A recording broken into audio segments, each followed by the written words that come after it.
dura dursoo suuraan tun suuratu zalzalaa je'amti isiin suuraa madiinaati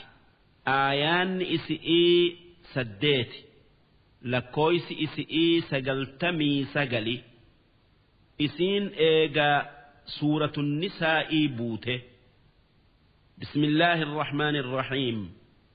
jalqabni dubbi'ii maqaa rabbii rahmata qabuutii إذا زلزلت الأرض زلزالها قاف دتشين سسو إن سجبا سسو فمته قياما دابت أفجج وأخرجت الأرض أثقالها قاف دتشين وان قرائسئي كيس جرو إف كيس بافت كان أكا والرئيسي كيستي أول ميجرو kan akka ziqiyaa dhadhaa lafaa bitiroola fa garaa isi'ii keessaa if hartee dudda isi'ii gubba'atti baafte irraa baqayxee waqaala al-insaanu maalaha kan namni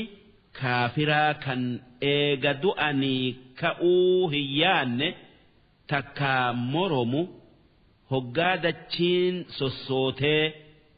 waan isii keessa jiru if keessaa harte maaltu argamee dachiin akkana taate je'u yawma idhin tuhaddithu akhbaarahaa gaafas dachiin waan isi irratti dalagame hunda khayrii tayuu sharrii tayuu ni odeessiti بأن ربك أوحى لها ربك دتشيدا وان سرت أرقم هند همجئ أججي يومئذ يصدر الناس قافسا نمن دريك يا مأرى الدياء أشتاتا خبآ الدببياني كون مرقى كرا جنتا قري yookaa deemee kun bitaa karaa azaabaa deemee liyuraw a'maalahum akka jazaa dalagaa isaanii jannata tayuu azaaba tayuu ija isaanitiin arganiif yookaa agarsiifamaniif jecha faman ya'mal mithqaala dharratin khayran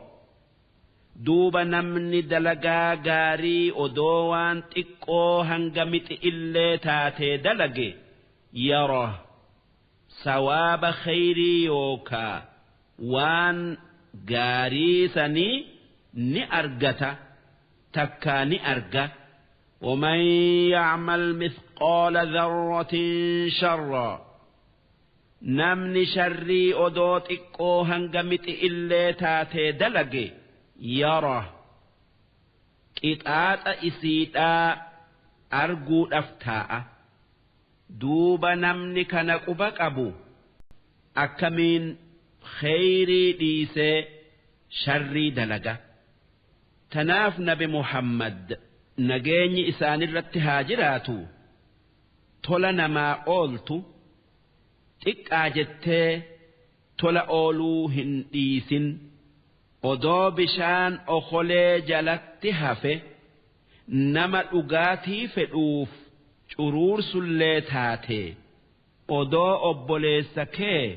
yookaa jaala kee fuula diriira'aan argullee taate je'an.